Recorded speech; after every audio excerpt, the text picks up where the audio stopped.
Exam season. Stress is stressful. Exams, even more so.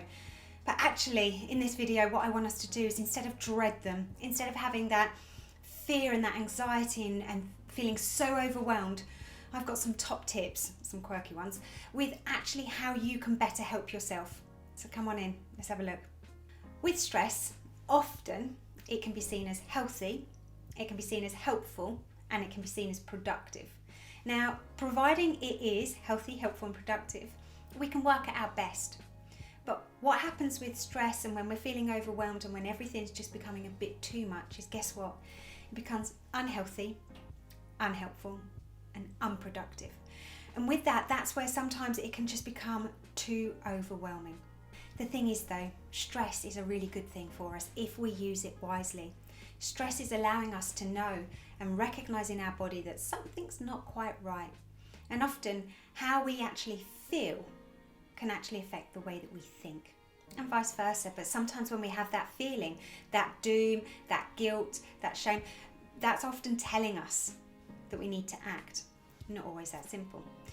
But with that, when we are feeling stressed, it can kind of evoke so many physiological feelings. It can cause us to feel, we might get headaches, tummy aches, our chest might feel a little bit tighter, we might have sweaty hands, it might even affect our eating habits, it might affect us being able to sleep. So it's really real, and I just want to recognise that for some people it can be overwhelming and exhausting, which can almost make the ability to revise even harder. So here's 5 strategies in what you can do to really help yourself. My first strategy is about recognising that we all revise differently. Sometimes what we do is we actually think that we need to be doing this amount of revision or we need to be creating these amount of resources, but actually we all revise differently. And sometimes what can happen is, just because our friends work best this way, or because our friends go to the library, or because they do it here or there, we automatically think, oh, I need to do that. When actually we all revise differently. We're individual. That leads nicely onto my second one, is about not comparing ourselves to other people. No, it's exhausting. There's this quote, comparison is the thief of joy. When we compare ourselves to other people, certainly when it comes to revision, is that we can instantly feel as if we're not doing enough, if our revision resources aren't good enough, if actually the quality of our revision is just not enough. And what I need you to do is to recognise that you are you, this is your journey, and actually you've never been at this point in your life before. So how are you meant to know exactly how to do it so simply? The thing is though, we compare ourselves to other people that are just absolutely nailing it, when actually it's not quite so simple. My third strategy is about recognising a balance. Now this isn't a balance where I'm going to have a nap and then I'll revise, or I'm just going to go on my phone and then I'm going to revise. This is actually about you getting a balance because you're doing what needs to be done, and this is what you've earned, this is what you deserve. And a balance includes getting outside, socialising, and actually doing things that bring you joy. If we just stay in with this stress, guess what? It's just going to build, or it's just going to throb, it's just going to get too much. So I need you to recognise that actually it's about finding that balance. It's actually about doing the things that bring you joy, that bring you calm within the chaos, that can allow you to almost hit that reset button so then you can go again.